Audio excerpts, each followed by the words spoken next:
오늘 이 본문의 말씀의 배경은 사랑하는 성도 여러분, 우리가 저번 주 또 이번 주 우리 권사님도 계시고 뒤에 권사님도 계시지만은 우리가 예상치 않는, 물론 예상도 하죠. 누구나 태어나면은 언젠가는 이 땅을 떠나야 되는, 이게 자연을 순리고 사실은 하나님이 정한 위치입니다.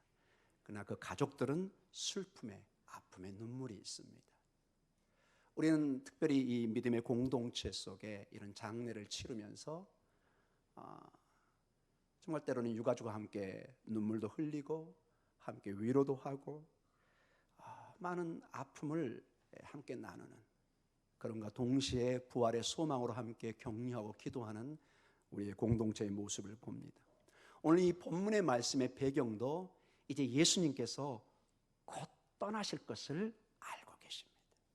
이 말씀을 주시고 얼마 있지 않아 예수님은 십자가를 통해 죽으실 것이고 부활하실 것이고 또 예수님은 승천하셔서 하나님 보좌의 우편에 앉아 계시는, 여러분 지금은 우리가 그걸 다 알고 있지만은 그 당시에 그 제자들은 이것을 전혀 이해도 못하고 받아들일 수도 없고 이것이 무슨 말인지도 깨닫지를 못했습니다.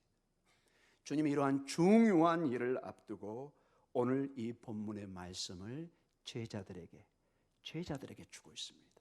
제자들, 즉 초대교회 우리에게 주신 말씀입니다. 그래서 여러분 2000년 전에 멀리 떨어졌던 말씀이 아니라 오늘 여러분과 저에게 주는, 제자도로 성도로 교회 공동체로 산다는 것이 무엇인지를 주님의, 우리의 주인이신 주님이 무엇을 말씀하는가가 가장 중요하죠. 마치 우리의 주인이신, 아니 우리의 때로는 부모님이신 사랑하는 사람이 때로는 이 땅을 떠날 때 유언을 남깁니다. 유언을. 이것은 모두가 신중하게 듣습니다. 왜냐? 마지막 말이기 때문에. 마지막. 이 말씀은 사실은 유언과도 같은 주님의 중요한 말씀입니다. 주님의 말씀이 다 중요하지만 이렇게 죽음 앞에서 주시는 말씀은 더더욱 우리 교회 공동체가 새겨들어야 되는 그런 중요한 말씀이요, 오늘 여러분에게 믿음의 선한 도전이 있기를 간절히 축원합니다. 자, 오늘 말씀은 33절에 우리 본문에 뭐라고 시작되죠, 여러분? 13장 33절에 작은 자들아, 작은 자들아. 예, 죄송한데 우리 잘못 띄고 있습니다, 여러분. 조금 정신 차려주세요. 예, 본문 33절 작은 자들아, 따라해볼까요? 작은 자들아, 작은 자들아. 자, 우리 성경에는 작은 자들아 번역이 잘 돼 있지만은 좀 더 원문에는 어린아이, 따라해보겠습니다. 사랑스러운 어린 자녀들아. 좀 더 우리가 해석을 하면 이렇게 됩니다. 내 어린 자녀들아, 이 뜻입니다. 여러분 따라해볼까요? 내 어린 자녀들아, 내 어린 자녀들아. 작은 자들아, 이게 굉장히 우리한테 이렇게 크게 와닿지 않습니다. 그러나 내 어린 자녀들아, 이게 금방 와닿는 걸 느낍니다. 여러분, 내 어린 자녀들아, 이것은 아무나 쓸 수 있는 용어나 단어가 아닙니다. 대부분 이렇게 쓸 수 있는 사람은 대개 누구죠? 부모님이십니다. 어머니나 아버지가 쓰는 용어가 사랑하는 어린 자녀를 보면서 사랑하는 내 어린 자녀들아. 여러분, 주님은 나이가 매우 이 당시에 대부분 어렸습니다. 제자들은 다 나이가 많은 사람들이에요. 아마 20살, 30살 차이도 났을 거예요. 우리가 대개 알기로 예수님 나이가 30, 33 이 정도 생각하잖아요. 그러나 이 순간에는 어떤 나사렛 한 청년으로서가 아니라 정말로 우리의 주님으로서, 하나님으로서, 우리의 구세주로서 마지막 이제 영적 상태로 아직 어린아이와 같은, 마치 여러분 유치원생, 초등학교 1, 2학년 그 아이들을 두고 떠나야 되는 부모의 마음으로 한번 생각해 보십시오. 얼마나 그 마음이 그 복받쳐 오르는 연민과 아픔이 있겠습니까?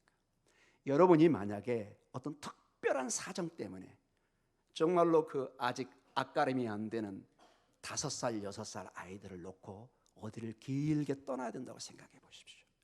초등학교 1, 2학년을 떠나놓고 생각해 보십시오. 그 아이들을 보면서 네 인생은 이제 네가 독립해서 살아야 된다. 이게 인생이란다. 여러분 5살짜리가 그 말을 이해할 수 있을까요? 우리가 한국말로 용어는 쓰긴 쓰지만은 그 아이들은 그 말을 도대체 이해할 수 없는 그런 상황입니다. 지금 이 당시의 제자들은 바로 영적으로 이런 어린아이와 같습니다. 그래서 특별히 주님께서 사랑스러운 내 어린 자녀들아, 이 단어를 쓰고 있습니다. 이 자녀들에게 이제 정말로 이별의 아픔을 얘기해야 됩니다. 장성한 자녀를 놓고 갈 때도 마음이 아프지만 그나마 그래도 다 컸으니까 이제 장가가고 시집가서 살 수 있습니다. 그러나 아직 유치원생한테 이런 막중한 얘기를 한다는 것은 우리 상식에도 안 맞고 예수님도 이 제자들이 얼마나 지금 연약한 상태인지를 너무 잘 알고 있습니다. 여러분 곧 이 사건이 있은 이후에 겟세마네 동상과 십자가 사건 속에서 하나같이 제자들은 다 장담하고 호언했지만은 다 도망가고 예수님을 부인하고 심지어 베드로까지도 예수님을 3번 저주하면서 예수님을 부인했습니다. 아직 이 아이들은 아직 영적으로 이 제자들은 지극히 어린 아이와 같은 그런 상태. 그러나 예수님은 떠나가야 됩니다. 예수님은 이 말씀을 그냥 어느 날 갑자기 주시지 않으셨습니다. 그리고 그냥 쉽게 얘기하지 않았습니다. 여러분 가끔 이런 거 있죠. 이렇게 여러분 대화하지 않죠. 중요한 이별의 순간이 있는데 아들아 딸아 너 가게에서 뭐 빵 사왔다며 요구르트 사왔다며 그런데 말이야 엄마가 아빠가 떠나야 돼. 이런 식의 얘기하지 않죠 여러분. 그런 식으로 대화를 하는 부모는 한 명도 없습니다 여러분. 이런 중요한 일에 주님께서 지금 당신의 운명에 관계된 핵심적인 얘기를 합니다. 이제 결론적으로 얘기하면은 이제 더 이상 예수님이 가까이 계시지 않는다는 것입니다. 더 이상 예수님이 마치 어린아이와 손잡고 다니는 엄마 아빠의 역할을 해줄 수가 없다는 것입니다. 비록 어리지만은 떠나야 됩니다. 떠나야 됩니다. 여러분 가끔 보면은 우리 뭐 사택도 그런 일이 있고 어린 아이들을 그 엄마와 늘 품속에 있던 그 아이들을 그 어린이집인가요? 유치원 전이 어린이집이죠. 그 보낼 때 나중에는 뭐 적응해서 그러지만 한 일주일은 막 맨날 우는 소리가 들려요. 못 떠나는 거예요. 엄마. 제가 외국에 있을 때 그 한인 학교가 있는데 얼마나 재밌는 현상이 있는지 몰라요. 그 아이들이 처음에 떠날 때 첫 이제 한인 학교 오는데 엄마를 보면서 두 손을 잡으면서 엉엉 울면서 어머니 저를 버리지 마세요. 이런 아이가 있습니다. 1년이 지난 다음에는 엄마 빨리 가. 그리고 이렇게 지내는. 사랑하는 성도 여러분, 이제 이 주님의 말씀이 주어지고 조금만 지나면 더 이상 예수님과 제자들은 같이 있지를 못해요. 여기 유가족들도 계시지만은 이제 내 부모님이 내 사랑하는 사람이 마음으로는 간직할 수 있지만은 손을 잡고 함께 단풍을 보고 함께 소풍을 가고 식사를 하고 더 이상은 안 됩니다. 지금 예수님과 제자들 관계도 이 상태에 바로 직전에 있는 것입니다. 그러면서 오늘 그래서 이 주시는 말씀이 매우 의미심장하고 중요한 말씀을 보게 됩니다. 이 상황에서 지금 주님이 얘기합니다. 그 복받쳐른 연민과 그 젖먹이를 띠고 나오는 그 엄마의 마음을 생각해 보십시오. 그런 마음에서 다시 한번 이 33절 한번 첫 절 한번 읽어볼까요? 한번 여러분 적어놓으시기 바랍니다. 내 어린 자녀들아. 따라해볼까요? 내 어린 자녀들아. 훨씬 와닿죠. 이 말씀이 훨씬 와닿습니다.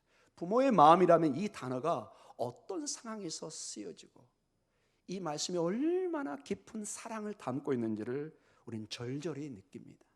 그냥 작은 자들아, 작은 자녀가 아니라 내 사랑하는 어린 자녀들아.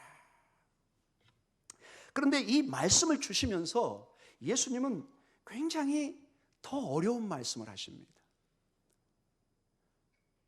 사랑하는 내 어린 자녀들아. 그 다음에 무슨 그래 같이 가자, 함께 하자, 엄마가 뭐 빵 사가지고 올게, 뭐 금방 올게, 이런 얘기가 아니라 33절에 보면은 너무너무 어려운 얘기를 합니다. 우리 33절을 다시 한번 같이 읽도록 하겠습니다. 작은 자들아, 내가 아직 잠시 너희와 함께 있겠노라. 너희가 나를 찾을 것이나 일찍이 내가 유대인들에게는 너희는 내가 가는 곳에 올 수 없다고 말한 것과 같이 지금 너희에게도 이르노라. 자, 주님께서 내 사랑하는 어린 자녀들아, 그리고는 하는 얘기가 너희는 내가 가는 곳에 올 수 있다 없다? 없다는 거예요. 이건 충격적인 얘기입니다. 제가 이 본문의 말씀을 읽다가 매우 제가 좋아하는 이 말씀이 와닿았습니다. 여러분도 알고 우리 모두가 알고, 여기 저도 그렇고 여러분 여기 막내들 있잖아요. 막내들은 특별히 이렇게 엄마와의 바질가랑이를 주로 어릴 때 많이 잡는 걸 느낍니다. 물론 저만 그럴 수도 있겠습니다. 저희 집이 원래 이 서울 세종문화회관 이쪽에 살았습니다. 저만 시골에서 태어났습니다. 다 형님 누나들이 여기서 자랐고, 저희 이모님이 여기 효자동, 여기 청와대 근처 효자동에 계셨습니다.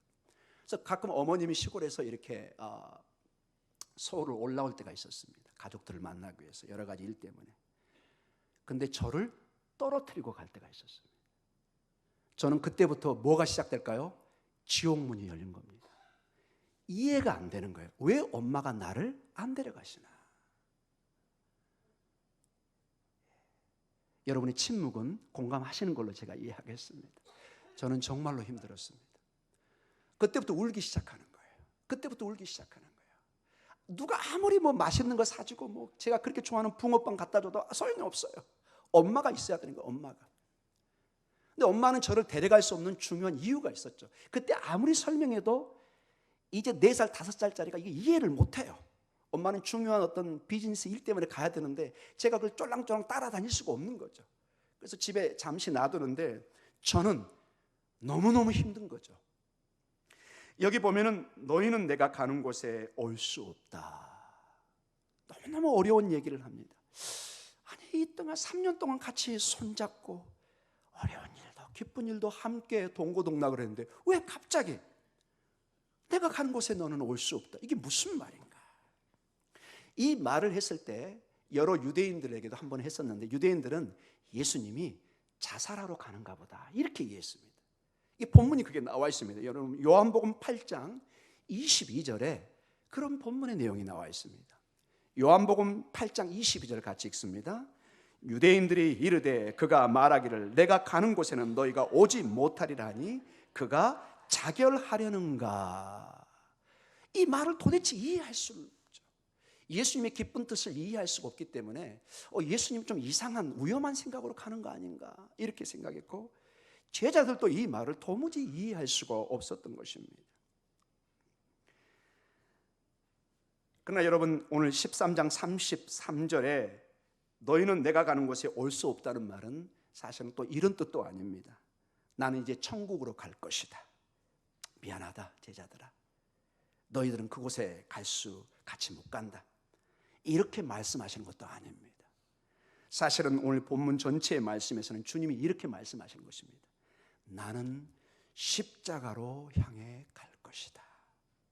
그리고 나 홀로 그 길을 갈 것이다. 너희는 이 십자가를 질 수 없다, 이 말입니다. 오직 주님만이 우리의 십자가를 대신 질 수 있는 것입니다. 오직 주님만이 십자가의 죽음을 통해서 우리의 죄값을 치를 수 있습니다. 이 길은 오직 메시아만이, 우리의 구세주인 주님만이 걸어갈 수 있습니다. 여러분과 저는 그 누구도 이 길을 가서 스스로 우리 죄값을 치를 수 없습니다. 우리 모두는 예수님의 이 십자가에 홀로 걸어가신 이 은혜 안에 우리의 모든 죄를 사함받는 것을 믿으시기 바랍니다. 이 얘기를 합니다. 그러나 이 제자들이 이것을 아직 이해를 못해요. 어머니 아버지가 중요한 일 때문에 어디를 떠나야 되는데 4살 5살짜리 이 어린아이는 왜 나를 두고 떠나는지를 이해를 못합니다. 이제 시간이 지나고 성장해 가면서 어머니 아버지가 중요한 일 때문에 종종 나를 두고 떠나셨구나, 나중에는 이해하게 되겠죠. 자, 주님의 이 떠나심 앞에 이제 또한 중요한 변화가 일어납니다. 어떤 변화가 일어나느냐? 지금까지는 예수님은 항상 예수님의 제자들의 손을 잡듯이, 제가 좀 비유적으로 얘기합니다. 마치 어린아이 아들과 딸들을, 손주를 할머니 할아버지가, 엄마 아빠가 꼭 어디 멀리 여행 가면 손잡고 가듯이 제자들을 3년 동안 늘 동고동락을 같이 했습니다. 같이 자고 같이 먹고. 그러나 예수님이 십자가 사건 이후로는, 그리고 부활 이후로는, 그리고 승천 이후로는 더 이상 육체적으로는 제자들과 함께 할 수 있나요, 없나요? 없습니다. 더 이상 예수님이 함께 육체적으로 이 땅에서 손을 잡고 다닐 수는 없습니다. 가끔 어떤 교회의 어떤 사람들은 예수님을 육체적으로 함께 동행한다고 그러는데, 나중에 알고 보면 대부분이 99%가 이단들입니다. 교주들입니다. 우리 신앙에서는 그걸 받아들이지 않습니다. 육체적으로 온전히 오시는 것은 재림의 주님인 줄 우리는 믿습니다. 마라나타의 주님입니다. 온 우주가 다 알도록 주님이 언젠가는 임하실 것입니다. 그러나 지금은 우리 안에 육체적으로 임하지 않습니다. 주의 말씀과 성령을 통해서 우리의 영혼에 임하는 줄 믿습니다. 그러나 더 이상 육체적으로는 함께 손잡고 갈 수가 없어요. 관계의 변화가 일어난 것입니다. 그들이 예수님의 말씀과 계명을 따르는 그것은 우리가 따를 수 있지만, 더 이상 육신적으로 살아계신 예수님과 함께 여기를 다닐 수는 없는 것입니다. 이런 상황 속에서 예수님이 떠난 다음에, 마치 우리의 부모님이 떠난 다음에 이곳에 자녀를 놔두듯이 우리에게 어떤 새로운 공동체를 남깁니다. 그런데 이 공동체는 그 핵심 원리가 사랑이 작동되는 것입니다. 예수님이 그 제자를 사랑했듯이 서로 사랑하는 가운데 이 공동체를 이룰 걸 말씀해 주고 있습니다. 자, 그러면 우리가 중요한 질문을 해볼 수 있습니다. 예수님께서 이 땅에 계실 때 우리는 어떻게, 저 사람이, 베드로가, 요한이 예수님의 제자구나, 어떻게 알 수 있을까요, 여러분? 너무 쉬운 질문이라 여러분 답을 너무 어렵게 생각하지 마시기 바랍니다. 여러분, 제자들이 저 사람이 예수님의 제자다, 어떻게 알 수 있을까요? 너무 영적으로 어렵게 생각하니까 답을 못 찾는 거예요. 답은 간단합니다. 예수님 뒤에 따라다니는 사람 보면 저 사람이 제자구나, 이렇게 알 수 있는 것입니다. 제가 이 본문을 묵상하다 어렸을 때, 우리 소꿉장난할 때 여러분, 제가 좀 대장이 되면 저 똘마니가 있었습니다. 똘마니들. 제가 또 똘마니가 돼가지고 어떤 애를 따라다니고, 형을 따라다니고, 이제 이게 크면 이제 똘마니가 아니라 이제 제자들, 그 다음에 학생들, 선생님을 따르듯이 학생들이 따라다니고, 예수님을 보면 거기에 꼭 군중들이 따라다니지만 늘 함께하는 몇 명이 있어요? 12명이 있어요. 저 사람들은 예수님의 학생들이구나. 제자란 말은 원래 히브리 뜻은 학생이란 뜻입니다. 늘 그 무릎 앞에서 배우고 함께 식사를 동고동락을 하는 학생이구나. 이 학생들은 늘 함께하는 모습을 보면서 누구도 의심하지 않습니다. 그래서 여러분, 나중에 그 겟세마네 사건 이후에 베드로가 아니라고 부인할 때 사람들이 뭐라고 지적하죠? 아니야, 너 예수님하고 항상 있는 거 내가 뭐 했다? 봤다고 얘기합니다. 부인할 수 없는 제자의 증거가 예수님과 늘 함께 다니면 이건 제자의 사인이에요. 이 사람은 제자구나, 학생이구나. 그런데 여러분, 이제 이 질문이 우리에게 다가오는 중요한 질문입니다. 그러면은 예수님이 떠나고 이 땅에 예수님이 보이지 않을 때 어떻게 우리는 예수님의 제자인 것을 보여줄 수 있을까요? 이제 더 이상 여기 예수님이 계셔요, 그래서 저는 예수님의 제자예요, 이렇게 보여줄 수 있어요, 없어요? 없어요. 예수님이 이제 우리 눈에 안 보이십니다. 어떻게 우리가 예수님의 제자인 것을 보여줄 수 있을까요? 이게 오늘 말씀에 주님께서 주신 핵심 메시지가 여기 담겨 있습니다. 어떻게 알 수 있을까요, 여러분? 내가, 여러분이, 이 교회가 예수님의 제자라는 것을, 학생이라는 것을, 공동체라는 것을. 오늘 34절과 35절에 그 답이 아주 명확하게 나와 있습니다. 어떻게 우리가 예수님의 제자인 것을, 예수님의 공동체인 것을 알 수 있느냐? 34절과 35절입니다. 우리 같이 읽도록 하겠습니다. 새 계명을 너희에게 주노니 서로 사랑하라. 내가 너희를 사랑한 것 같이 너희도 서로 사랑하라. 너희가 서로 사랑하면 이로써 모든 사람이 너희가 내 제자인 줄 알리라. 내 제자인 것을 어떻게 알아요? 너희가 서로 사랑할 때. 여러분 34절과 35절에 눈을 떼지 마시고 한번 계속 봐보십시오. 서로라는 말이 서로, one another, 서로 몇 번이 반복되나요, 여러분? 몇 번이요? 3번, 여러분. 이 짧은 본문에 3번씩이나 서로 사랑하는 것입니다. 서로는 각 개인입니다. 너 이 뜻입니다. 그러나 너가 합쳐지면 따라 보겠습니다. 너희들이 됩니다. 공동체가 됩니다.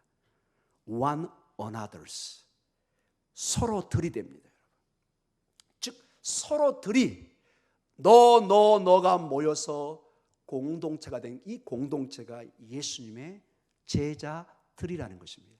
제자가 아니라 제자들입니다. 우리 한글 말에는 좀 복수가 약해요. 영어 같은 경우는 원문은 복수, 이게 너무 확실하게 말을 해줘야 됩니다.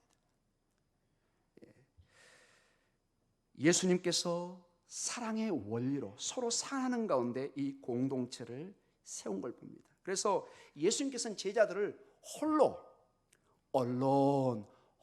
남겨두지 않았습니다. 제자들을 고아처럼 혼자 남겨주지 않았습니다. 홀로가 아닙니다. 너가 아닙니다. 예수님은 따라 보겠습니다. 함께를 남겨주십니다. together.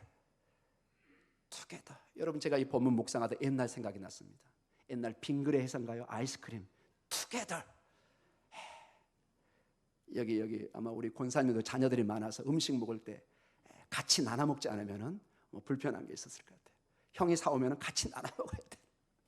저희도 마찬가지고 아이스크림 함께 나눠 먹어야 되는 together, 함께. 이 교회는 주님께서 너를 남겨놓은 것이 아니라 함께 together를 남겨놓은 것입니다. 자, 여러분 그래서 교회는 개인 구원도 강조해야 되지만은 공동체 구원입니다. 여러분 교회라는 말이 들어가는 그 순간부터 여기는 공동체입니다. 주님은 단 한 번도 우리를 홀로 우리에게 남기지 않으셨어요.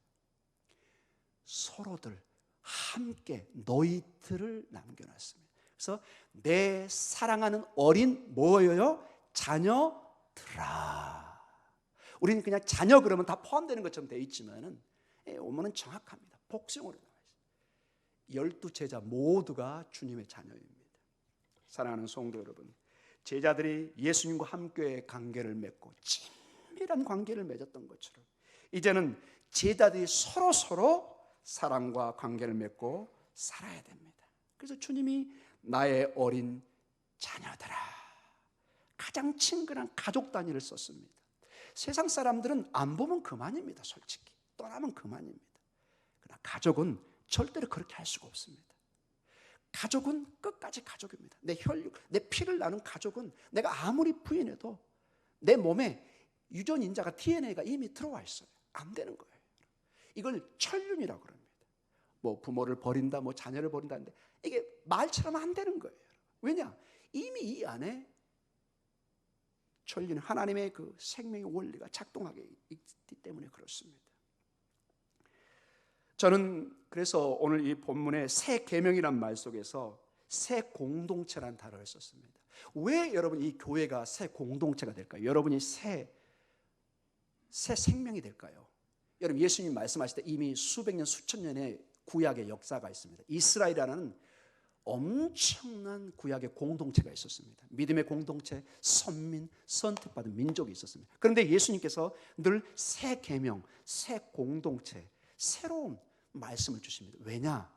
이제는 더 이상 구약의 어떤 그림자와 같은 그런 희미한 진리로 작동되는 것이 아니라 하나님의 그 실체가 직접 오셔서 진리시고 말씀 그 자체가 오셔서 빛 그 자체가 오셔서 우리에게 새롭게 공동체를, 새로운 말씀을 주고 계시는 것입니다.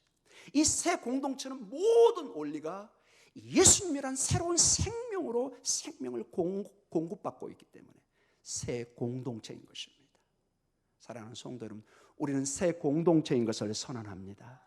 더 이상 구약을 물려받는 그런 차원이 아니라 새로운 창조입니다. 제가 마태복음을 강의하면서도 마태복음의 핵심이 새 창조를 얘기한다고 했어요. 장세기의 창조도 중요하지만은 예수 그리스도 안에 새로운 창조를 전부 다 예표한 것입니다. 예수님 안에 모든 것이 창조된 것입니다. 그래서 요한복음 1장 1절의 출발이 이렇습니다. 태초에 뭐가 계시죠? 말씀이 계십니다. 말씀이 누구와 함께 계셔요? 하나님과 함께 하십니다. 근데 중요한 게 그 말씀이 곧 하나님이시니라. 말씀이 곧 하나님이시고 예수님이 곧 하나님이십니다. 예수 안에 우리는 새로운 공동체요, 생명의 공동체인 것을 믿으시기 바랍니다. 자, 이제 결론적으로 말씀을 적용하겠습니다. 우리는 예수님 안에 새로운 공동체, 새로운 교회를 출발하고 2000년 역사가 우리에게 지금 유산으로 물려나오고 있습니다. 우리는 어떻게 그러면 서로 사랑하며 위로하며 살 수 있을까요? 가끔 서구나 우리 젊은이들, 가끔 어른도 마찬가지입니다. 이렇게 흉내내는 사람이 있으면 여기에 나무나 어떤 은으로 된 십자가, 목걸이를 달고 다니면서 나는 예수님의 제자다 이렇게 말하는 사람이 있습니다. 물론 그럴 수도 있습니다. 그러나 충분하지 않습니다. 또 어떤 사람은 막 여기 같은데 여기다가 타투, 문신을 새겨요. 막 여기다 적어요. I love Jesus 뭐 해가지고 예수님 사랑해요. 이거 충분하지 않습니다. 참고적으로 성경은 문신을 금지시킵니다. 혹시 여러분 자녀 중에 유혹을 느끼는 사람이 있으면 금식 기도하면서 말리시기 바랍니다. 별로 건강에도 안 좋습니다, 여러분. 돈도 들고. 그리고 우리 형제들은 군대 가면 혼납니다.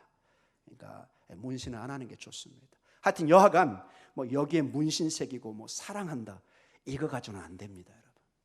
또 가끔 보면은 이 교회에서 있는 주로 카페나 이렇게 커피 마시는 데 보면은 머그 장 같은데 여기 I 쓰고 하트 그려놓고 Jesus, I love Jesus 이런 건 나누면서 우리 예수님의 제자야, 그래 사랑해 이런 얘기야. 충분하지 않습니다, 여러분. 사랑하는 성도 여러분, 실제로 여러분이 여러분의 말에, 행동에 사랑을 보여주셔야 됩니다. 연약한 자들에게 가셔서 손을 잡아주시고 격려해 주시고, 오늘 또 유가족들에게 얼마나 힘드셨습니까? 이 말 한마디가 타투, 이 문신보다, 여기 목걸이, 십자가 목걸이보다, 여기 그려진 이 커피잔에 I love Jesus 이거보다 100번 나을 줄 믿습니다. 훨씬 나은 겁니다. 사랑하는 성도 여러분, 가끔 힘들어하는 성도들, 아픈 성도들 가서 여러분 가셔서 기도해 주고 축복해 주시고, 권사님, 장로님, 목사님 제가 기도하고 있어요. 많이 아프시죠? 힘내세요.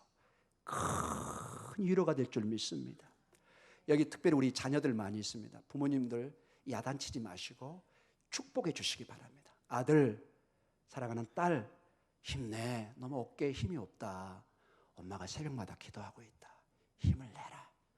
아빠가 기도하고 있다. 화이팅! 아싸! 아야! 이렇게 하는 게 100번 나은 줄 믿습니다. 그냥 불러놓고 이거 따지고 이걸 꼰대라고 그럽니다. 별로 안 좋아합니다, 여러분. 그냥 축복하시기 바랍니다. 아멘. 자녀들은 다 알고 있어요. 말 안 해도 다 알고 있습니다, 여러분. 그냥 자녀는 무조건 축복하시기 바랍니다. 제가 이스라엘 유대인과 살면서 가장 배운 거 몇 번을 강조했죠. 부모들의 큰 특징이 자녀들을 너무너무 축복한다는 거예요. 그러니 제가 볼 때 여러 다른 이유가 있을 거예요. 세계 노벨상의 33%, 거의 40% 가까이가 유대인입니다. 그 원인을 여러 가지로 분석할 수 있어요. 저는 제 생각할 때 부모가 축복한 결과라 생각합니다. 자녀들을 너무너무 축복해요. 아침에도 축복하고. 야단치는 것을 그렇게 많이 보지 못해요. 물론 야단치는 부모도 있겠죠. 그러나 대부분은 자녀를 하나님의 말씀으로 축복하는 걸 보게 됩니다. 우리 자녀분들도 마찬가지입니다. 우리 엄마에게 아빠에게 연로해질 때 귀찮아하지 마시고 엄마 아빠를 위해서 축복하시기 바랍니다. 전화 한번 하셔서 어머니 아버지 제가 기도하고 있습니다. 힘내세요. 이 추운 날씨에 어떠셔요? 여러분 그렇게 하시기 바랍니다. 그게 100번 낫습니다, 여러분. I love Jesus 문신 이만큼 새기고 뭐 좀 더 크게 하면 사랑이 커진다며요. 택도 없는 소리. 아닙니다, 여러분. 여러분이 실제로 행동을 보여주셔야 됩니다. 오늘 마치시고 제가 가끔 얘기하죠, 여러분. 식당에 가셔서 옆에 있는 사람에게 이렇게 젓가락으로 한번, 오늘 떡이 나오잖아요. 떡 한번 이렇게 넣어주시기 바랍니다. 또 우리 유가족들에도 위로의 말씀을 주시고, 이러할 때 놀라운 사람들의 역사가 일어나는데, 자, 예수님은 안 보이는데 예수님과 함께 할 때 세상 사람들이 이렇게 얘기합니다. 따라 해볼까요? 와우, 저 사람은 분명히 예수님의 제자구나. 좀 긴가요? 이런 사랑의 모습 보면 사람들이 예수님이 안 계시는 듯 느끼는 거예요. 와, 저 뭔가 다른데? 우리 목사님 뭔가 다른데? 우리 권사님, 우리 장로님 뭔가 다른데? 여러분의 삶의 사랑의 삶 속에서 여러분이 예수님의 제자인 것을, 새 공동체의 일원인 것을 보여주시기 바랍니다. 여러분의 격려 속에, 위로 속에 여러분의 자녀가 변화된 부모의 모습을 보고, 여러분 부모님이 자녀의 변화된 모습을 볼 수 있을 줄 믿습니다. 우리 교우들도 마찬가지입니다. 가장 가까이 있는 내 어린 자녀들아, 주님의 가족입니다. 사랑 속에 이 놀라운 은혜와 사랑이 꼽혀서 주님이 하늘에 볼 때 얼마나 기뻐하시겠습니까? 부모님들이 마지막 유언이 무엇이겠습니까? 자녀들이 오손도손 행복하게 서로 사랑하면서 화해하며 사는 것, 이거 아니겠습니까, 여러분? 무엇을 더 바라겠습니까, 여러분? 주님의 바람도 그리 크지 않을 걸로 저는 봅니다. 이 공동체가 사랑으로 하나 되고 사명으로 하나 되고 하나님의 영광을 돌리는 찬송으로 하나 될 때 이곳에 하나님의 축복이 폭포수처럼 임할 줄 믿습니다. 우리 다 같이 기도하겠습니다.